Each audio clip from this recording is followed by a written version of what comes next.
C&B Talking Hockey back with another episode. Yes, I just stepped on that. I missed my cutoff. Yeah, that's on you, Brady. At least it's not my fault, you know.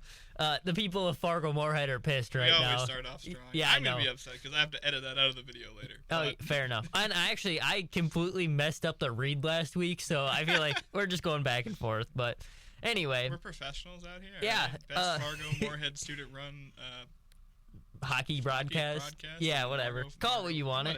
Anyway, your Minnesota Wild had quite the week. 3 games, 2-1. Actually a winning record on the week. Brady, your thoughts?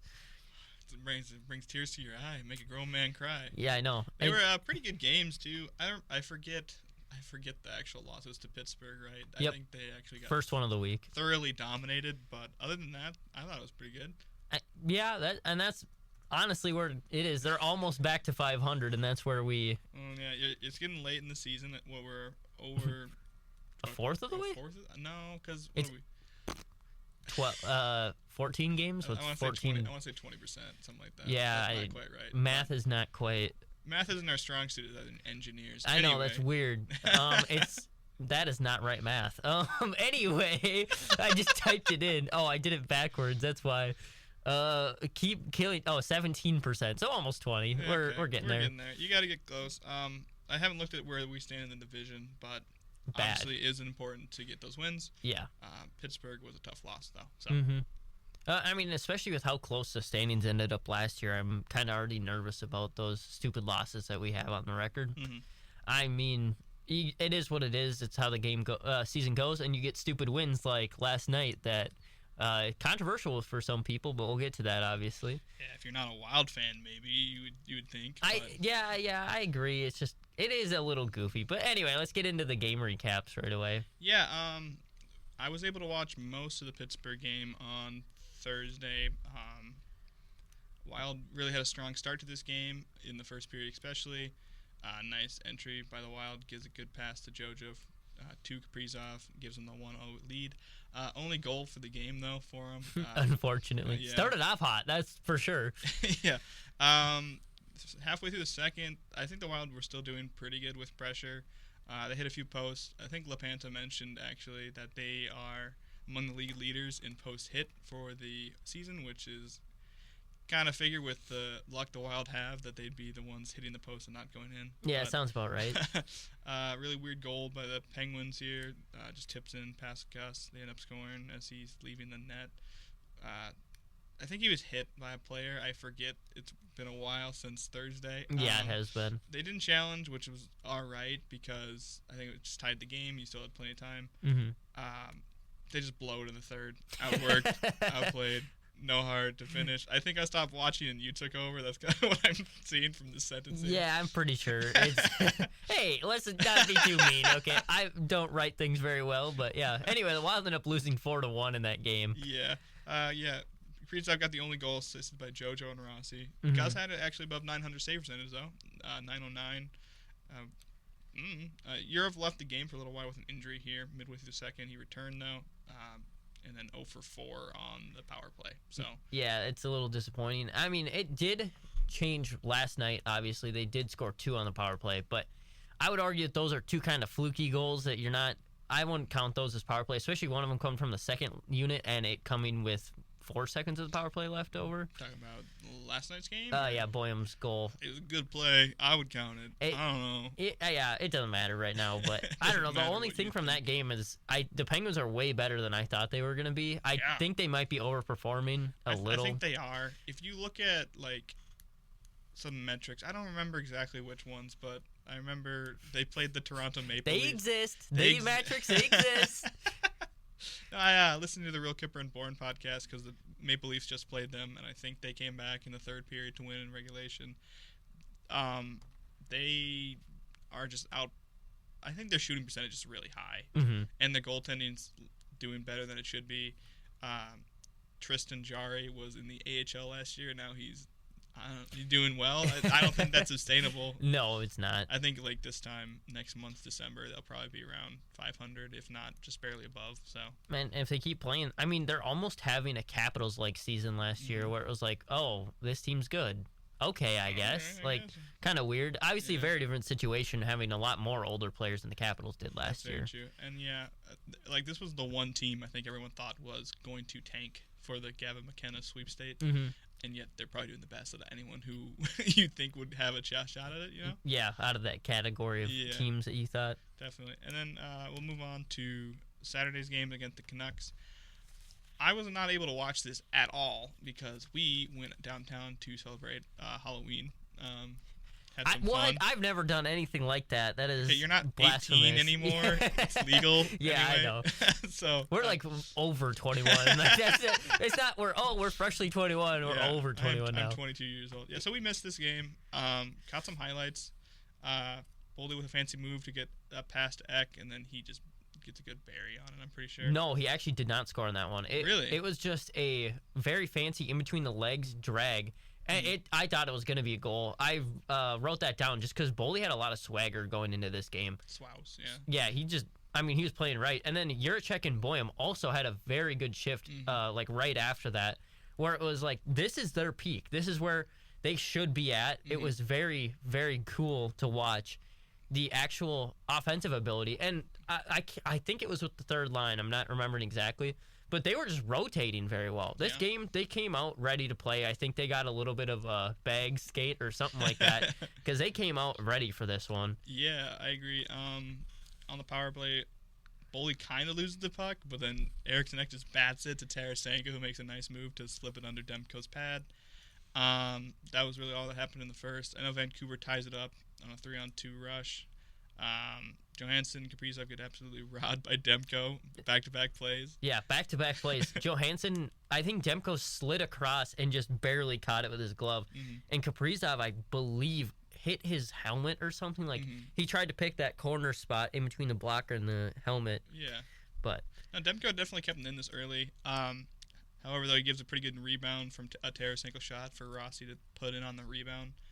Puts him up 2-1 going into the third.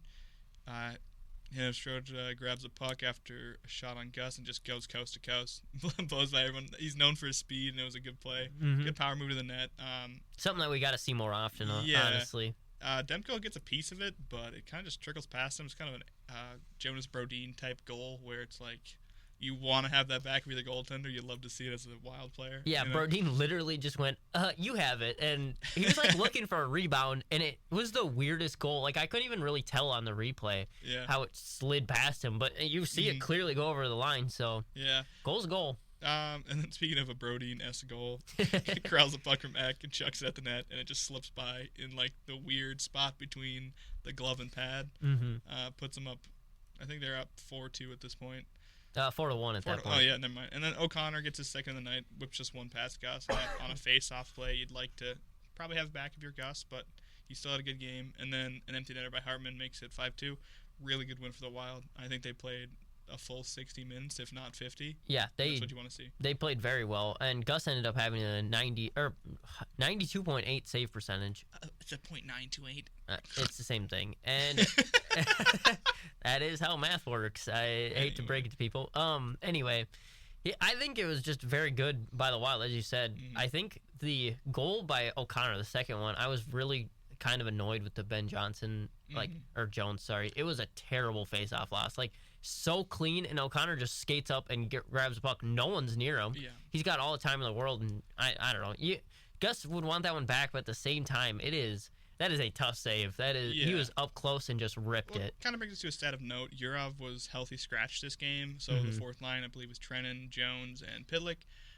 Trash, and trash here. Actually, I like Trennan. Trennan's good, but the other two, not so much. Ben right Jones cost him this game. A goal this game, and Pitlick cost him one in the next game we'll talk about. I understand you don't want Yurov on the fourth line, but I don't want him out of the lineup at all. Yeah, he should be playing games somewhere. Yeah, exactly. If you're not going to just send him down, what are you doing here? Goals by Tarasenko, Brodin, Hinostroza, Rossi, and Hartman, and then assists by Tarasenko had 2, Eck had 2, Brodin, Hinostroza, Johansson, and Boldy all get 1. A little bit of a point night there. Surprised to not see Kaprizov on there, although. No, it was kind of surprising, but I don't know. It's tisk. Yeah, I mean, overpaid. Oh no, Kaprizov didn't score, but everybody else did, and we won. Yeah. Yeah. Moving on to yesterday's game. This one's kind of fresh in our mind. So I was able to watch the first 2 periods. Went to a movie at 9:30. Got out at 1, so yeah, we're going through it right now. Little late. I did end up watching though, Wild fans, so don't worry. A little professional. Wild got off to a hot start here. A lot of speed, but they're really struggling to make clean passes in entryway, I noticed. Like, they're winning puck battles, but not doing anything with them, Mm-hmm. Nice movement up top on a power play, though, leads to a goal by Kaprizov. I forget who fed it to him, though. I think it might have been... I would guess Johansson. He did have an Johansson, assist in this game, and that's usually who's been feeding him recently. It was a nice little play because the Wild have been not well on the power play, I'd be saying, and they kind of refused to switch it up. But Kaprizov was able to kind of make a high play, get a defender switching up on him. Nice little goal there. Going to the second, this was the Pitlick pass. I was just figuring out how I want to say this without being completely negative. The Wild were playing pretty well in the second, and then just they can't break it out very well. And this was just kind of the magnum opus of that, where Pitlick completely fans on a pass, does not take the guy. A Pred player passes it to another one who just gives it backdoor to Woods to tap in to tie the game. Hated to see it, especially as you see that guy is taking time away from Urov. And that's what you do, Yeah. I'm just a negative. And you're telling me Urov is that bad that he can't beat that out? Yeah, I agree. However, the Wild draw another power play, and the second unit gets it done this time. Nice shot by Faber. Buium gets that high tip in the slot. I absolutely love that play. You could see it developing. You can just see Buium sneak down into the open area. It's like what you want to see, and I don't know. Those are the 2 defensemen I want on the power play, rather than Spurgeon. Spurgeon. Yeah. Whatever, though. What do we know? Yeah, clearly nothing. We are not anywhere. We have hair, so we don't know hockey. That is the way they be. Garen has hair. Everybody else, though, you're right. Yeah. He probably doesn't make the decision on the power play, though. You're right. No, yeah. Up to that point, though, the power play really didn't look good. No, it did not. They look uncomfortable. I don't like how Tarasenko looks on the power play. We'll get into that later. I like Tarasenko. I have to agree with you on that, though. He just doesn't look exactly in place. For someone that is a pure shooter, and I would hope is in that bump spot, your Alex Ovechkin type, like, just shooter spot, he just doesn't look comfortable. No. This is a little note from you about how big Devin Dubnyk was in the studio. In between the periods, Devin Dubnyk was in the studio, and he literally, LaPanta's looking straight up at him, and Carter, like, you can see it in his eyes, he's looking up, but he's not committed to looking up at him. I did not realize how big Dubnyk was, or even really, I forgot a lot about Dubnyk, honestly. I thought there was a very good, interview for their alumni, our 25th anniversary night. We kind of buried the lead. This was their anniversary night, second of 4. Yeah, the goalie night. Night. It was nice to see them all back. Personal favorite, Josh Harding, one of my favorite goaltenders of the Wild ever. Got to see him back. I wish they did more with him. It felt like they had a segment with Backstrom, a segment with Dubnyk, and kind of Hardman was the odd man out. If you have access to The Athletic, though, they have a nice article by Michael Russo. He sat down and talked to them. It's really nice to just hear his story, He battled with MS, which is something that goes in my family. With my dad, I don't know, just to hear how he fought to be a Wild goaltender is really inspiring. Really good read. And I don't like to read, so that should tell you how good of a story it was. Engineering student, I can barely read, but I read that. No, you wish it played out differently because he would have been one of the all-time greats for the Wild. But going back to the present, I guess. Back to the Wild. I guess the yesterday pass. I don't know. I guess. What we're talking about right now. Well, actually, great second period for the Wild. Other than that Pitlick turnover, though, they outshoot him 14-4. No, the Wild got outshot 14. Oh, my bad. Other way around. I maybe wrote that wrong. No, I just misread it. Yeah, that was. We're professional here. It was still for getting outshot 14-4. It felt closer than that. Yeah. It did not feel like they were getting killed like that. Obviously, 14 shots is, I don't know. It's kind of a lot. It depends on the game, obviously. Yeah. But anyway. Moving to the third. Wild did not do well. Nashville tied it. It was an absolute. It was actually pretty close until these last couple seconds, and I don't know why Eric Sneck just didn't kill it next to the boards. You're right.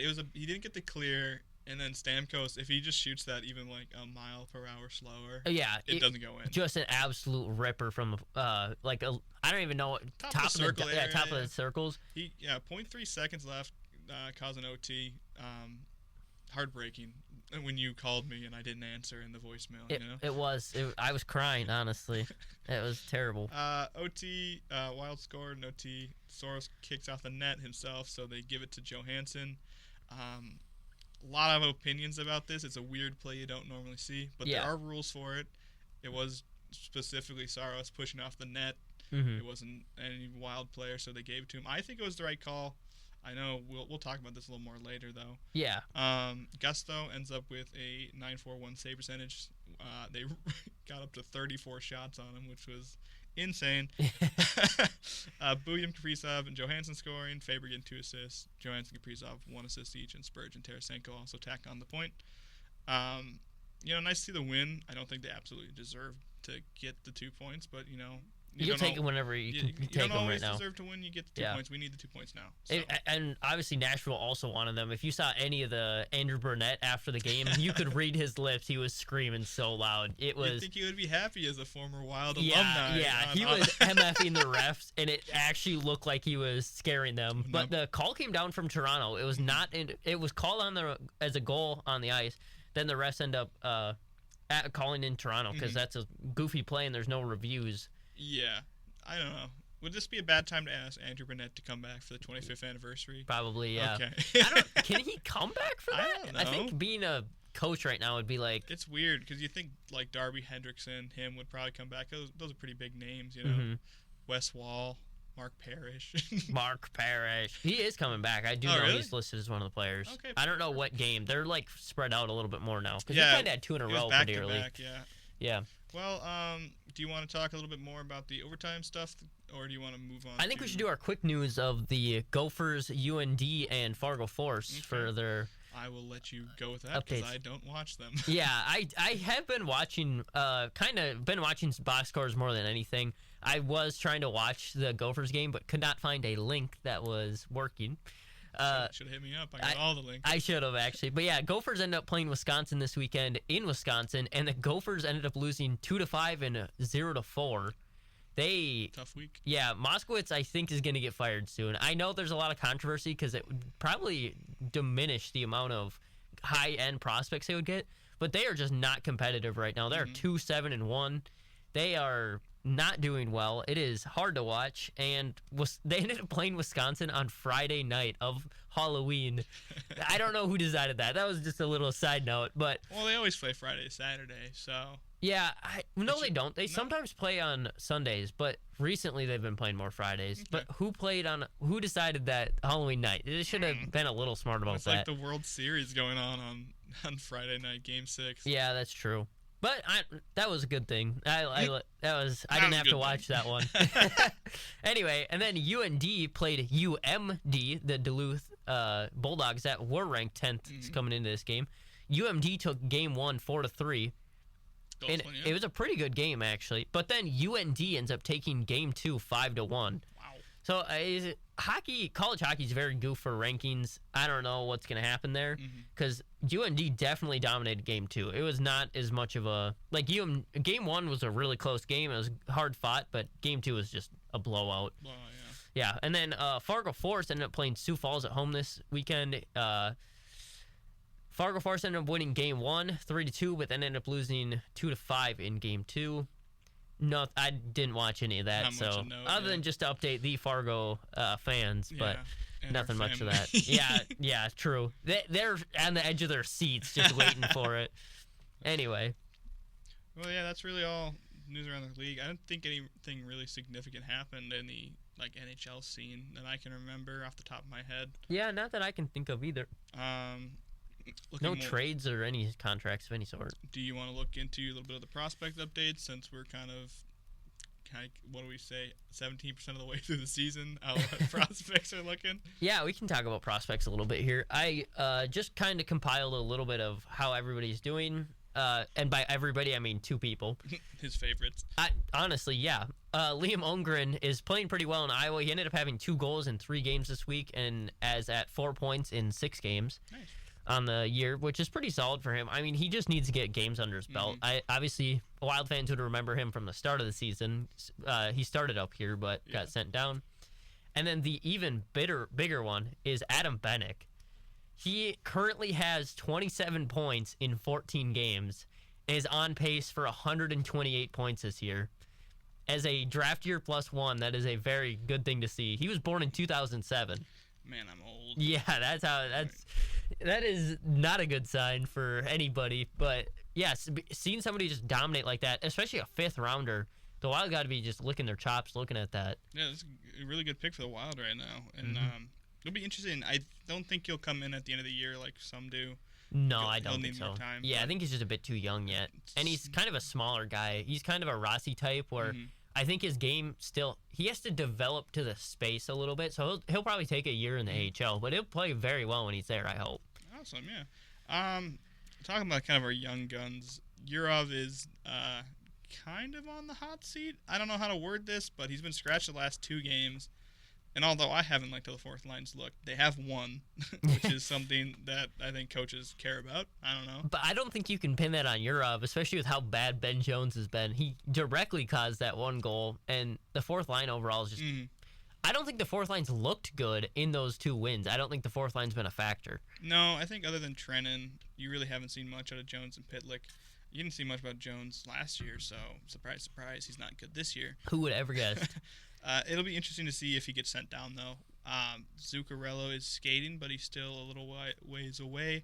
And then Sturm is not expected till December. But, I mean, injuries happen, so it'll be nice to keep him around. But it feels like he's kind of with 1 foot out the door right now towards the AHL, which will be interesting to see how he takes that as a Russian guy. Maybe that's why they're not even doing it, because he's maybe threatening that. But. Yeah, it might be the one-way contract situation where if he gets sent down, he'll go back over to Russia.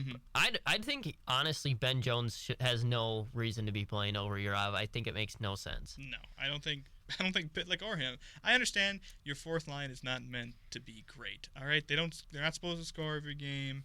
They're not supposed to be. But they should have an identity. Yeah, and their identity is just praying, giving me religion because I'm praying to God that they don't give up a nasty goal like they do once a game. Yeah, honestly.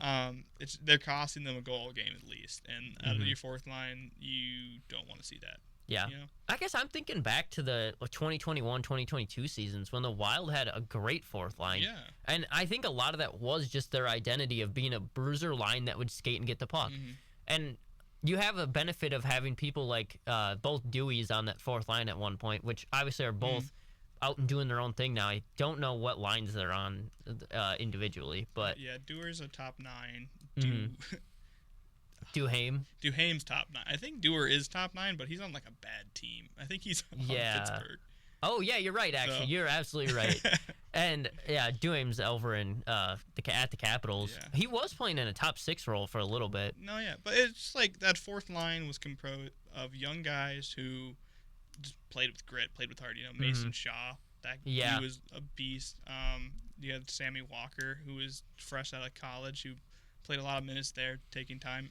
You just don't really have that now. You just have guys who've bounced around the league who are just there to take up roster space at this point. And honestly, I get it, but like, they don't like it. But I just don't think that the Wild are playing them correctly. I think they're still playing them like they're a grit line, and they're not. That's not what they're built to be. What are they? You can't. I don't know what you look at them and say. You know, because you have Trent in there, who's a gritty guy who's meant to do that. But like, I don't know Ben Jones' game enough. Even watching him, it's like, okay, are you even on the ice? You're kind of skated around for a little bit. That's about it. It's just so weird to talk about these people this way, knowing they're like the top 1% of hockey players, but yet we criticize them because they're bad on the fourth line of an NHL team. That's what we get paid to do. We're not getting paid. We get paid, yeah. Our YouTube is getting 1 view of video because I watch it. Okay, fair enough. I think it's a fair criticism, though. That's true. I just think that there's a lot more things the Wild could be doing differently. And I think Holmgren is one of those type of players. Obviously, as I said, I think he needs to develop still, and minutes are more important for him. But he is one of those gritty players that I'd like to see do that kind of thing. Well, I don't think that would be a bad fourth line of Ogren, Trennan, and Yurov. You know, I think that could be a good fourth line. Obviously, well, Trennan's more of a veteran guy with some grit. He can go to the hard areas to get the puck, and Yurov has a great sense of the defensive zone, Mhm. so I don't think he'll be a liability there.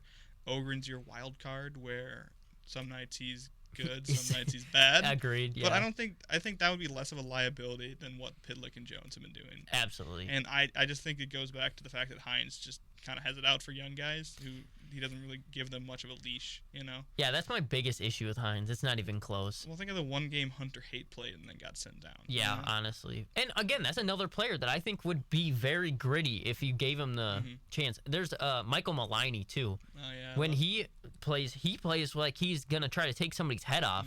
And that's, going back to that fourth line from 2021, 2022, that was Nick Delorier was one of your players. He didn't score, but he would go out and break somebody's teeth in. You had Nick Delorier, Ryan Reeves, Yeah. stuff like that. You had the grit. Yeah. The team had an identity. That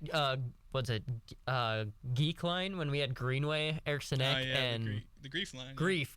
I don't know why I said geek other than Eric Sinek, but I think something like that is something the Wild need. We just don't have that. We don't have a identity. We don't have anything. Yeah, now we only have the feet line when Tarasenko, Ack, and Foligno were together. Yeah. Who said that? I don't.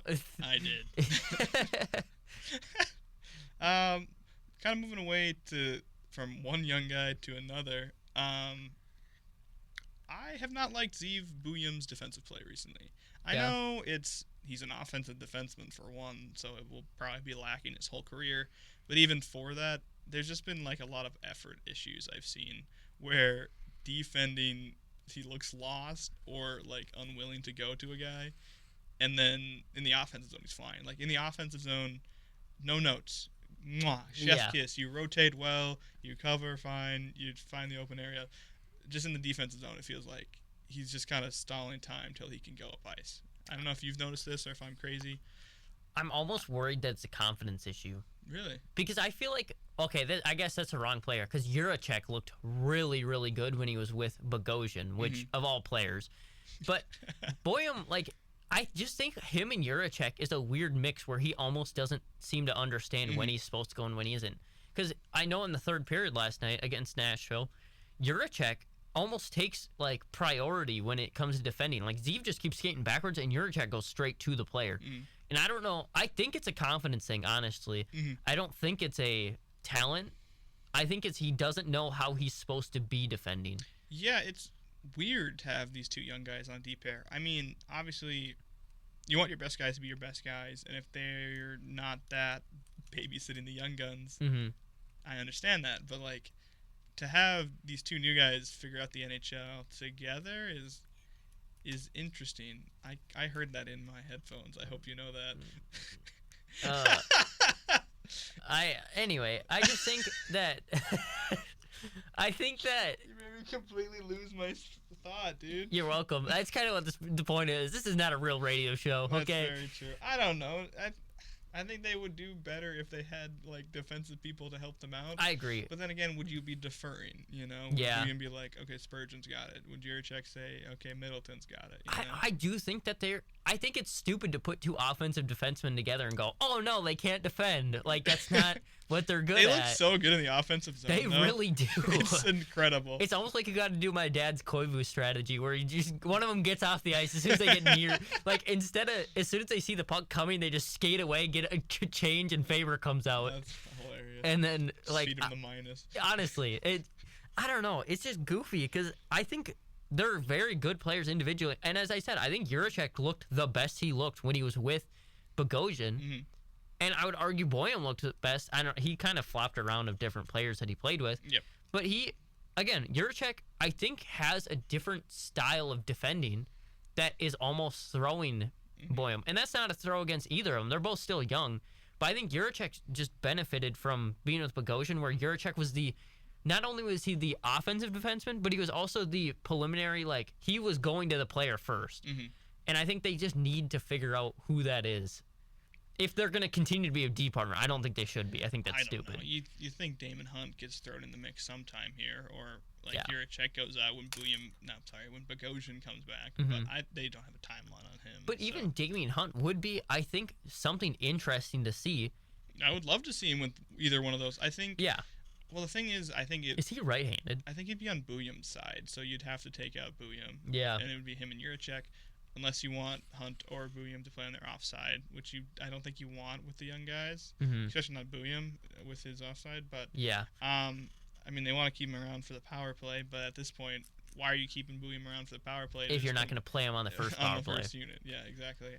That's a different issue on its own. Not the point. Yeah, not the point right now, I guess. No, I mean, I'd like to see Hunt get a game. I like the guy. So I do too. I just think, and it is tough because you would almost have to have Hunt play in his offhand. I believe he's right-handed, I guess. I think they're both lefties. Are they both lefties?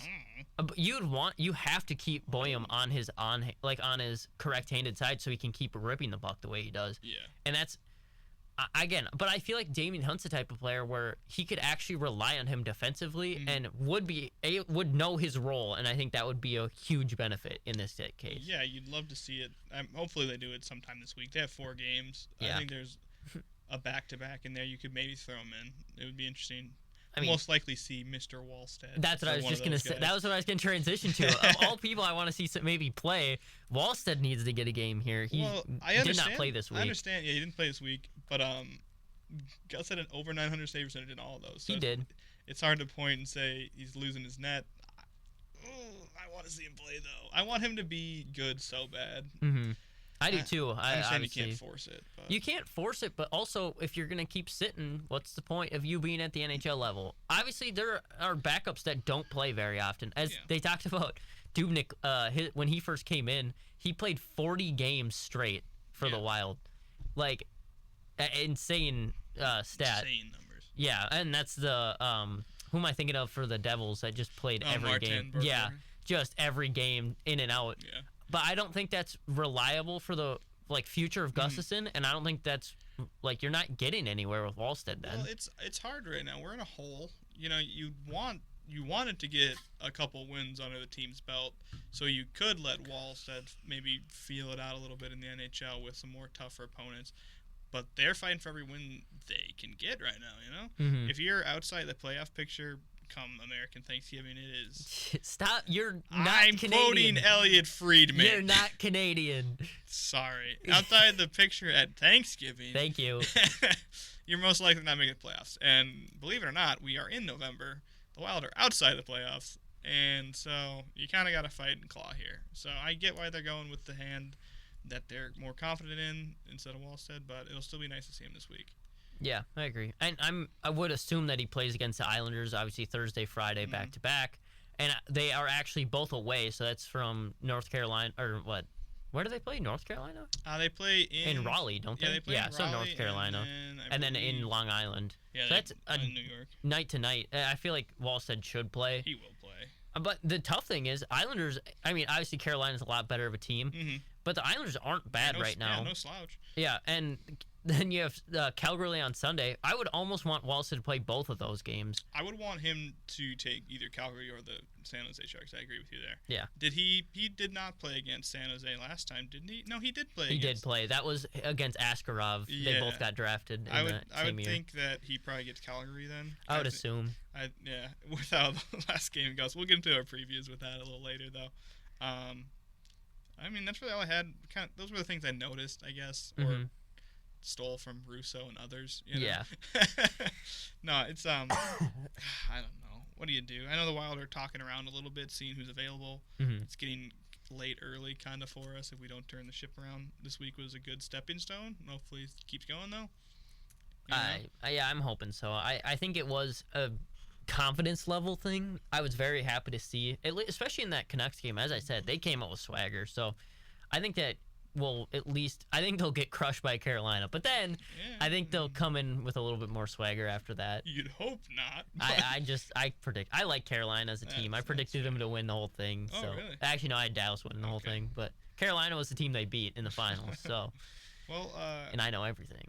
Well, if they're a hot team, Cole, tell us who's hot and who's not on Minnesota Wild. What a transition right there, I might say myself. I might say myself. As I might say. I don't know. I just witnessed it. Get down to your list. I'm scrolling. Little weirdo. I'm scrolling. Okay. Cole's hot or not list, week 3 of it, I believe. Can I guess who's on your hot or not list? You can see it. Everybody else at home is just sitting at the edge of their seats, and you get to see it. Say a name right now, and we'll tell you if you're right or not. Yeah, okay, so the S tier has a new member, actually 2 new members. Boldly did get moved down to A tier, unfortunately. Not that he had bad games, just he wasn't S tier as I would categorize. But anyway, S tier was Marcus Johansson. Hate to see If we had sound effects right now, just everyone's gasping, and then obviously Kirill Kaprizov was also S tier. He's just been on a tear, Johansson. Yeah. He's closing in on 1,000 games, I believe. Mm-hmm.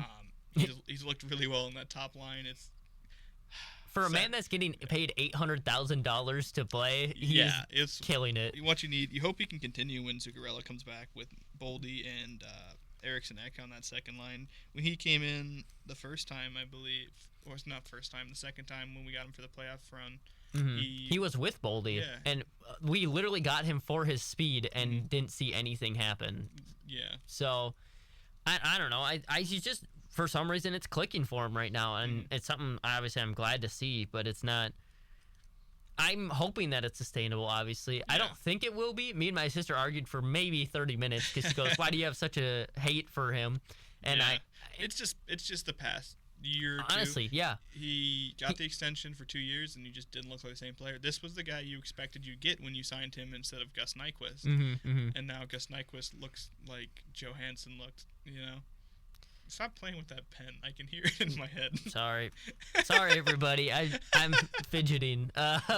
He's stimming over there. Nuh-uh. I agree with Kaprizov though. He's been Kaprizov. I don't know. Yeah, and that's what you expect for your highest paid player in the league. Yeah. Idiot. Yeah. Anyway, moving down to A tier, we have Boldy, Eriksson Ek, Rossi, Faber, Hartman, Tarasenko, and Hinostroza. Yeah. Let that one linger for me. I had to. I am not happy with Tarasenko, especially on the power play. I feel like he's stagnant. I think we slightly mentioned this a little bit when we were talking about Predators game, but it just feels like he's not comfortable in the system or a threat. He's a shooter, but yet the shooters are Kaprizov, Boldy, with Eknet front, Spurgeon as the facilitator. He just doesn't feel like a valid third option for that. And I would personally like to see someone else on there. I would like to see Rossi there, because I think he's a better playmaker than Tarasenko is or was when he was in his heyday too. I don't know. Tarasenko's just a shooter, and honestly, it feels like there might be too many cooks in the kitchen with that. So I do agree with that. Unfortunately for you, it was 4 points in 2 games, so he is in the A tier for this week. It was 3-1 against a sick Vancouver Canucks team. He scored. He had 3 points. Okay, and I'd like to see it. I mean, you could argue the same thing about Hinostroza. He's been playing pretty fast, but he only really had a goal and an assist in the 2 games. Yeah, but 3 games. I don't know. He's just been more noticeable. Yeah, very much so. When you watch the games, I like to see who I notice, I guess. Who has the puck on their stick, who's making things happen. Hinostroza is definitely that guy for the bottom 6. Yeah, this week you noticed his speed a lot more than usual. Yeah. He was in on forechecks. I think he beat a few icings, which is just always funny to see. Yeah. I don't know. He's got the motor right now. I want to keep seeing it. Vinny Hinostroza, It is a pretty good name. It's a great name. But it's a hockey name. Hartman actually, I could argue Hartman should have been moved down to B tier. He kind of didn't have as impactful a week as he did the week before. Yeah, I would agree. His defense been lacking a little bit too. As a center, you need to be 2 ways. So. Yeah, and then everybody else. Faber had a pretty good week. Rossi had a pretty good week. Rossi, the golden boy, Yeah, he is our golden boy. He honestly can't move from A tier at this point. He can only go up, and if he gets to S tier, he's staying. Yeah, that's what I'm saying. He had an assist in the Penguins game. Other than that, he might add another assist. Oh no, he only had 1 assist in the Penguins game when they only scored 1 No, goal. I meant like 1 assist on the week. Yeah, you got what I mean though. Nah, I think maybe he did have a kind of a slow He had a slower week, but he wasn't bad. He wasn't noticeably bad. He had a goal in the Vancouver game. So okay, he had 2, okay. Which is what you kind of expect. He's going to be that 60, 70-point guy. So. I'm happy to see it, honestly. We've been Rossi fans. We were very, very high on Rossi and very mad this summer. I was so sad when he got diagnosed with that Oh, the heart with disease. the heart Yeah. disease. I remember playing NHL 20 to date myself, and I remember I picked the Ottawa 67 because it was just like a stupid name. Like, why would you name yourself a number? You know? Yeah. So I'm like, oh, that's funny. And then I remember playing with Ross, and I'm like, oh, hey, the Wild drafted this guy. Yeah, and he lit it up that year He too, did. and he was very good in that game. Like one of the Wild only top 10 picks. So Yeah, actually, I think forget that the Wilders. I always think. Koivu had got. Yeah. But yeah, in the last 10 years though. So. Yeah. Anyway, Sorry. moving on to B tier, we actually had Brodeen, who is moved up, I believe, from the C tier. I'd kind of been down on Brodeen this year. Spurgeon, Middleton, Gus, and Foligno. And actually, Middleton also got raised up from C tier. He had a pretty good week, I thought, defensively, and not offensively. He didn't have any points, but defensively, he looked a lot better. Yeah, the only thing I would argue is Gus being higher. 3 games all above 900. What more can you ask other than a shutout? I mean, he wasn't getting help a lot on the Penguins game. It was a lot of backdoor tap-ins from what I remember and stuff like that. So I would put him up personally, but this is not my list. It is Cole's list. So And that's why I like it. you can yell at him on twitter.gov. So If anyone finds us on Twitter, I mean, that is an unfortunate. shout out please, C&B Talk Hockey. yeah, on please Twitter. go on our Twitter. We need friends. We're begging you. Yeah. We need friends. Friends. I don't know. Gus had a good week. Obviously above 900 all those games. You could argue A tier, but I think he had one or two that kind of goofy. He actually had a really good save, I believe, against the Penguins. Yeah, that diving sprawling save. Yeah, I was trying to It think. was really interesting because they threw that in a highlight package of goaltenders when they were talking through the years, and I'm like, man, they were just on it, like instantly, like, that's a classic. That's you know? number one right there. They Yeah. lost, but you know. And then Foligno ended up only playing against Nashville, but he had a pretty good game, I thought. Really? I didn't know he was scratched. No, he was hurt. Injured, yeah. Yep, Bad. he was hurt going into this week. Mhm. Moving on to C tier, Yurov actually did make it to my C tier in this one game he played. Yeah. Any opinion on that? I don't know. Well, I didn't notice him much in the game they played. Yeah, I don't know. You just got to make a decision with him. So I agree. I fully agree. And then Juracek, Trennan, and Buium also round out the C tier.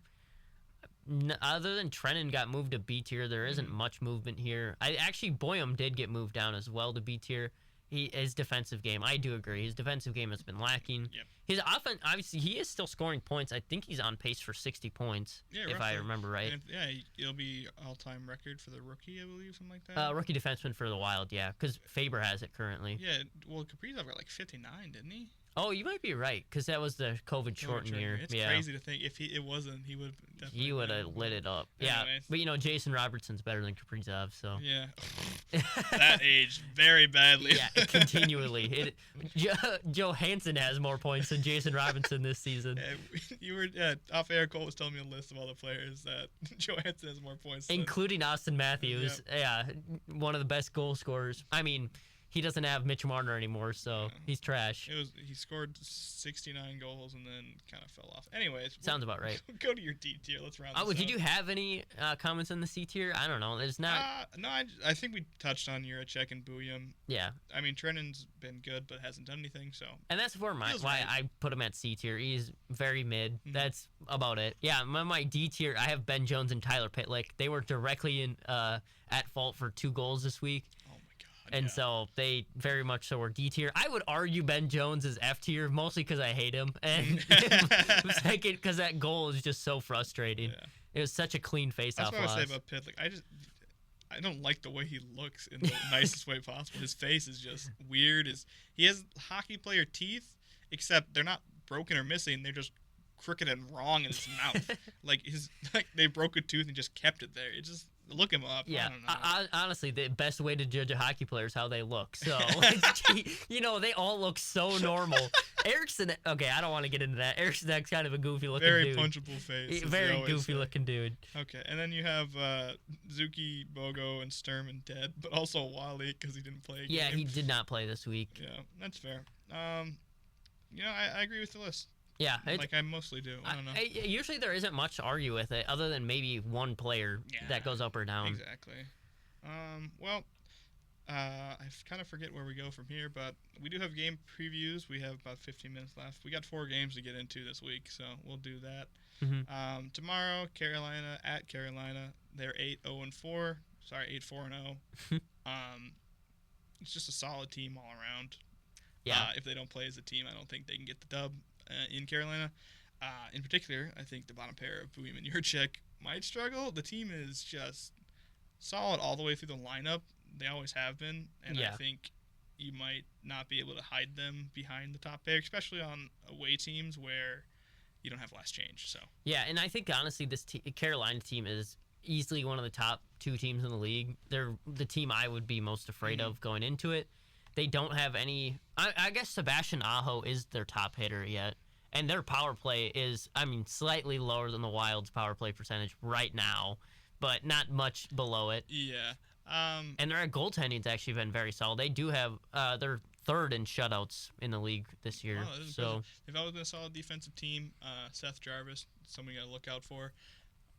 Been a little disappointed with Nikolai Ehlers, though. He came over from the Jets. Yeah. He has not produced much. For what they expected to get out of him. Yeah. It's just hard. I think people struggle to adjust to that Carolina system. You saw it with Mikko Rantanen. Mm-hmm. Hopefully, even though he got like 2 games to do it. Hopefully, he doesn't cry and demand a trade out of there like Rantanen, but we'll see. Moving on, it's a back-to-back on Friday. They're at New York to play the Islanders, who are 6-5-2, which I'm very surprised about considering they just picked first overall. But that first overall pick is kind of what's leading them right now. Matthew Schaefer, highest scoring rookie, called their favorite right now. He's just lighting it up right now. Yeah, he's been. The last defenseman to win it was Maurice Sider, right? I believe so. Yeah. No, Lane Hudson won it last year. Did he really? Yeah. Oh, I was way off then. I thought I was like. Anyway, but he's outpacing them beyond belief. Yeah. He's been very, very solid. Yeah, for being a first draft year +1. This is insane. He is setting all kinds of records right now for being the youngest player to do this, youngest player to do that in the Islander franchise and in the NHL, which is just really impressive. Goaltending's always been a big, strong suit of the Islanders with Sorokin and Varlamov. And with how low quantity of shots the Wild have been getting lately, you're going to have to get a good one to get it by him, and you're going to have to play good defense. The Wild are just lucky right now. Anything's going in the net. Net comes off, we can still score, baby. Underrated, okay? No, this team is definitely gettable. I think their record does not reflect how good they are, though. I think they should be a few losses more. Definitely a gettable game. Wild get Saturday off, and they go to Calgary. No, they're back home for the Calgary Flames. This starts a 5-game homestand, so they've been very streaky for the homes and aways, more than usual, I feel. Well, especially with the Olympics, it's weird. It's even weirder for the Wild because they have the IIHF tournaments being held in St. Paul. So they're going to have to be on the road for a lot of time in December, January, I believe is that kind of years when it happens. So you have to have a lot of home games to start. But they're going to have another 5-game homestand after the one they just came off of. Hopefully it goes a little better. Yeah, hopefully. That's an understatement. Calgary currently sitting at 3-9-2. They didn't have high expectations going into the year, but they are still underperforming somehow. It won't be surprising if they start trading off people come start of December. Anderson, Kadri, if you can get someone to take Huberdeau's contract, it'll be interesting. Not a chance that anybody's taking that. No. Dustin Wolf, their goaltender's kind of struggled out of the gate. Everyone kind of thinks he's the future. It's been interesting to hear, I forget his name. I think it's Steve Alaquette, the goaltender. He's the analyst. Talked on the Real Kipper and Board show that I watched about Dustin Wolf, how his numbers were kind of inflated last year, where Dan Vladar, the goaltender who was there last year, was kind of taking the more heavy matchups, kind of giving the muffins, I would say, to Dustin Wolf. An NHL team is an NHL team, though. You're right, he was pretty solid last year, but you're right. The San Jose Sharks are not the same as the Florida Panthers. They're not. But, he's just struggled this year. And actually, did you know the Flames are the second highest penalized team in the league? So hopefully the Wild can take advantage of that, even though our power play has been on the downturn. Exactly. You'd hope to see that, too. Oh, I hope to see that, too. You hope to see that, too. I hope to see a lot of things. We always hope. Yeah, there's a lot of hope around here, not a lot of performance. They really don't have any upside though with the Flames. What are you banking on other than you're just banking on a retool? Well, you almost made the playoffs last year with how the team played. Yeah, you're hoping maybe Wolf takes a step, but even still, I think they've regressed. Yeah, so. They don't have anyone that I'm scared. You think of Nazemi Kadri's still there. I forgot he was in the league. They just have a lot of named players, you know? Kadri, Huberdeau, even. It's just... Backlund. Yeah. nobody that you're currently looking at like, oh, they're on the up and up. And that's kind of tough situation to be in. Yeah, they'll be selling for picks this year. They'll be probably one of the contenders for the McKenna sweepstake. I don't see them turning it around. You'd hope they'll can get them. And then the final game before we're live again is Tuesday. San Jose Sharks 4-5-3. Wild lost to them already this year in overtime. It was kind of a shootout barn burner. A lot of scoring both ways. Macklin Celebrini still tearing it up. And he is the one that got us the last time. Yeah, I don't think the goaltending will be as good as last time. Askarov, even though he let in, 5? Yep, 5. He's still kind of put on a show for what it was. I don't think he'll do it again this time. I think the Wild can definitely get this one easily, especially if you start Gus. If you're not confident in Wally to go against Celebrini, I definitely think Calgary is the easier matchup that he'll get. I agree. I hope Walston gets 2 of these games out of the. He's not getting Carolina. They better not put him with Carolina. That's like when they gave him to Dallas. The first NHL game and he let in 7. Yeah. Okay. Oh my gosh. What do you expect? Like the kid got shelled. I remember watching it with my parents and they're like, "Oh, he's not very good." And I was like, "No, like this is just terrible. This is so mean." Yeah. Like, anyway. I think this could be a good week for the Wild. Definitely can get 3 out of 4. You know, I agree. I think that's a reasonable expectation. Yeah, if not 4. No, I think 3 out of 4 is reasonable. Wouldn't be surprised if they dropped Carolina or New York Islanders. I don't think they drop both though. And then, dear God, win against the Flames and the Sharks. Please. Otherwise, you're with them in that category. I'm pretty sure we have 1 more win than the Sharks and 2 more than the Calgary. Season's still young, but we still got a lot of losses. So we got some making up to do, and I think this week will do it. So I would agree with that. You want to cover the ruling and the rule of the overtime goal from last night? Oh yeah, we really buried that lead. I mean, I feel like it's a good last thing to talk about a little bit. Even though I guess it could be a long debate, but we can cut it short. Well, yeah, obviously if you watched the Wild game last night or have been on social media at all, you've probably seen it. I was trending on Twitter this morning, Johansson actually. with a weird goal. UC Saros slides over to take a one-timer away from Kaprizov, I believe. Then the net just kind of comes off as the pass goes to Johansson. Kind of comes off. He knocked it off. He knocked it off. Yeah. It was definitely him. And then the Johansson scores, obviously. People who didn't think it should count, people who thought it should count. I personally thought it should count. I remember vaguely the rule is if you knock the net off. Do you want me to read the rule? Go ahead, read the rule. Yeah, so rule is Rule 63.7, which states, in the event of a goal that the goalpost is displaced either deliberately or accidentally by a defending player prior to the puck crossing the goal line between a normal position of the goalpost, the referee may award a goal. In order to award a goal in this situation, the goalpost must have been displaced by the actions of the defending player. The attacking player must have had an imminent scoring opportunity, which is where a lot of the controversy is coming from, prior to the goal post being displaced. It must be determined that the puck would have entered the net between the normal position of the goal post. And also, Rule 25.7, weirdly, or .3, I can't remember. That was one that I read and didn't really think much of.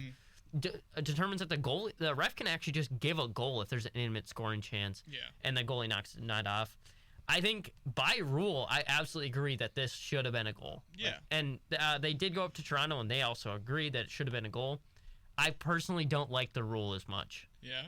Well, I think it should have been either a penalty shot or power play of some sort. Obviously, then anyone's going to do it. You have a chance to save the penalty shot. I think that's why they don't do. I think in prior years, I remember seeing videos where Lundqvist just pushed off the net because he didn't want to deal with the 2-on-0. Who was really bad about it 2 years ago? There was somebody that was just every game. It felt like. Yeah, was it Anderson, Freddie Anderson for Carolina? I want to say it was I think it was Bennington, in division. I thought it was. It might have been. I don't know, but I remember what you're saying. Yeah. You normally don't see it called, which is interesting. I think that's why there's debate, is that you normally don't see it, so you don't think it is a thing. It's the right call based on everything that based on the rules. It's absolutely the right call. The rules. Spirit of the game, maybe not. I don't know. And that's where I think I have the issue. I think I think the rules should be different. I think they should figure out a way to make it so it's not just automatically. I do like the ruling actually of it automatically being a goal versus the intimate scoring chance argument that. Because people were saying that Johansson's first shot missed the net, which you could argue either way. Obviously, one mooring stayed on, one didn't. I don't know. I can't really tell personally. I don't want to make that judgment. and he ends up getting it back and putting it in. Even Johansson said afterwards that he wasn't sure if that counted or not, but he was willing to try and see, and the refs called it right on the ice. Yeah. So the call was absolutely amazing because LaPanta's just going with it. You know, he's not like, oh, the net's off. They is that gonna count? No, he's just screaming. They score. The horns blaring. yeah. You know, it's like celebrate even if you don't think it's a goal kind of thing. And I don't know if that played into it at all, but Certain level of confidence that I think we can just it's an absolute beauty. admire. Absolute beauty. I don't know. A good week for the Wild though, as we kind of wrap up here. Yeah, overall, I mean, it was a little bit nice to see him turn around a little bit. I don't like the fact that I'm eating crow about Johansson. It's not that I wanted him to be bad. I just wanted other players to be better than him. Yeah. You know? Honestly, I couldn't care less. If the Wild are winning, the Wild are winning. That's where I'm at. This is personal. Again, me and my sister talked about it for a good almost hour because she's just very pro any Wild player. Mm-hmm. She just wants to see the Wild win, and I think that's a better point of view to come with. Yeah. But I do make judgments, and I did not like the Johansson signing when we made it. I felt like we should have left more room for younger players. Obviously, he's been outplaying what he usually does, and I think that was where my frustration was. He was bad last year. Yeah, it's kind of like, why didn't you do this last year for us? Yeah. We needed you when we were in the playoffs. Now we're trying to fight for the playoffs. Or the year before that, even when very true. When him and Gus came in, and he just kind of was invisible as a player. Yeah. Well, that kind of wraps us up for. So English is your first language. I don't know if you're not, struggling. I know you're trying to switch to French because you want to be Canadian, but that's not. Yeah. Well, that's gonna wrap it up for the show. Even that was a struggle. Busy week, 4 games. Check them out. Good Veterans Day to all who are serving, have served. Check us out on YouTube and Twitter. And Twitter, both C&B Talk Hockey. Subscribe, share. Tell your friends. We want to become super famous from this. Obviously, we do this our for goal. the money, not for the fun. Yeah, we get paid so much here, so honestly, it doesn't even matter if you guys do listen, but you should. They charge us only $1,000 more in tuition for it. Yeah, we're getting charged for a minute we're in here. This is kind of embarrassing at this point. No. But thank you for joining us for another episode of C&B Talk Hockey. We will talk to you all next week. Yep. Bye.